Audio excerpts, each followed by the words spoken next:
Good morning twelfth class. बेटा अभी पिछली वीडियोस में हमने प्रकाश के परावर्तन के बारे में पढ़ा था, जिसमें हमने ये देखा कि जब कोई प्रकाश की किरण किसी चमकदार या पॉलिश तल से टकराती है और टकराकर उसी माध्यम में वापस लौट जाती है, उस घटना को प्रकाश का परावर्तन कहते हैं। अब नेक्स्ट टॉपिक है प्रकाश का अपवर्तन। तो अपवर्तन की घटना कब होती है? जब कोई प्रकाश की किरण एक पारदर्शी माध्यम से दूसरे पारदर्शी माध्यम में प्रवेश करती है, तो जो प्रकाश होता है एक माध्यम से जब दूसरे माध्यम में जाता है तो उसका वेग और दिशा बदल जाती है। इस घटना को हम कहते हैं प्रकाश का अपवर्तन। अगर प्रकाश की किरण विरल माध्यम से सघन माध्यम में जा रही है, जैसे आप ये देखिए, विरल से सघन में जाती है, तो क्या होती है? प्रकाश की किरण अभिलंब की ओर झुक जाती है। और अगर प्रकाश की किरण इसके ऑपोजिट यानी कि सघन से विरल में जाए तो क्या होता है? अभिलंब से दूर हट जाती है। जैसे मैंने आपको परावर्तन बताया था, सेम यहाँ पर ये दो माध्यम हैं। ये माध्यम इसको 1 कंसिडर कर लेते हैं और ये माध्यम 2। तो दो माध्यम है। जब प्रकाश की किरण एक माध्यम से दूसरे माध्यम में प्रवेश करती है तो कौन सी घटना होती है? तो होती है अपवर्तन की घटना। जो किरण इस माध्यम पे टकराई, ये हो गई आपतित किरण, और जो एक माध्यम में प्रवेश करके दूसरे से बाहर निकलेगी वो हो जाएगी अपवर्तित किरण। और ये जो हमने लंब डाला ये हो गया अभिलंब। हमने ये माना कि ये वाला जो माध्यम है ये है विरल माध्यम। विरल को आप वायु से कंसिडर कर लीजिए। विरल का मतलब वायु। जैसे वायु में जो पार्टिकल्स होते हैं, कण होते हैं, दूर दूर होते हैं, तो विरल माध्यम वो जिसमें कण दूर दूर हो। और सघन का मतलब होता है कॉम्पैक्ट, जिसमें कण जो है वो पास पास हो। तो जब कोई प्रकाश की किरण विरल माध्यम से सघन माध्यम में आती है तो क्या होता है? अभिलंब की ओर झुक जाती है किरण। और अगर सघन से विरल में जाती है तो अभिलंब से दूर हट जाती है। तो ये है अपवर्तन। और अपवर्तन का कारण क्या है? क्योंकि अपवर्तन होता है जब प्रकाश की किरण एक माध्यम से दूसरे में प्रवेश करती है, तो हर एक माध्यम में जो प्रकाश की चाल होती है वो अलग अलग होती है, और यही अपवर्तन का कारण है। अब नेक्स्ट टॉपिक है अपवर्तन के नियम। जैसा कि आप पढ़ चुके हैं 10th क्लास में भी, दो होते हैं अपवर्तन के नियम। एक नियम वैसे ही है जैसे आपने परावर्तन में पढ़ा कि आपतित किरण आपतन बिंदु पर अभिलंब और अपवर्तित किरण तीनों एक ही तल में होते हैं। और जो दूसरा नियम है वो क्या है कि आपतन कोण की ज्या मतलब साइन आई और अपवर्तन कोण की ज्या मतलब साइन आर। अगर एक निश्चित तरंग दैर्ध्य की हम बात करें, एक निश्चित कलर के लिए बात करें, तो आपतन कोण की ज्या और अपवर्तन कोण की ज्या का जो अनुपात होता है साइन आई अपॉन जो साइन आर होता है वो कांस्टेंट होता है, और जिसको हम n से रिप्रेजेंट करते हैं, जहां पर n जो है ये है अपवर्तनांक। n क्या होता है? n होता है अपवर्तनांक। तो sine i upon sine r is equal to 1n2। और 1n2 को हम किस तरीके से पढ़ते हैं? जो बाद में नंबर होता है उसका अपवर्तनांक होता है, उस माध्यम का अपवर्तनांक होता है पहले वाले के सापेक्ष। तो 1n2 का मतलब क्या है? दूसरे माध्यम का अपवर्तनांक पहले माध्यम के सापेक्ष। अगर लिखा है 2n1, इट मीन्स पहले माध्यम का अपवर्तनांक दूसरे के सापेक्ष। इससे कुछ और एग्जांपल्स देखते हैं।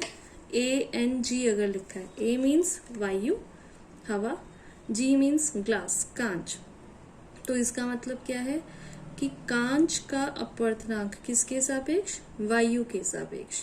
जो बाद में लिखा होता है उसका अपवर्तनांक होता है पहले के सापेक्ष। जैसे WNG लिखा है, तो WNG का मतलब क्या है? WNG का मतलब है ग्लास, कांच का अपवर्तनांक जल के सापेक्ष। ठीक है।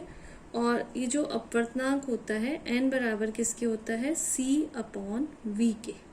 या फिर हम यहाँ पर प्रकाश का वेग जो है v इज इक्वल टू क्या हो जाएगा, c अपॉन n, जहाँ पर c जो है वो है निर्वात में प्रकाश की चाल, जिसका मान आपको पता है 3 × 10⁸ मीटर पर सेकेंड होता है। और n क्या है, n है अपवर्तनांक। तो ये अपवर्तन और अपवर्तन के नियम।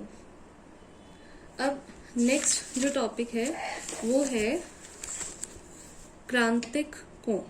तो क्रांतिक कोण क्या होता है, मैंने आपको बताया कि जब कोई प्रकाशीय किरण सघन से विरल माध्यम में प्रवेश करती है, सघन माध्यम जैसे हमने कांच ले लिया, कांच में अणु पास पास होते हैं, विरल हो गया वायु। तो जब प्रकाश की किरण सघन से विरल में प्रवेश करती है तो क्या होता है, अभिलंब से दूर हट जाती है।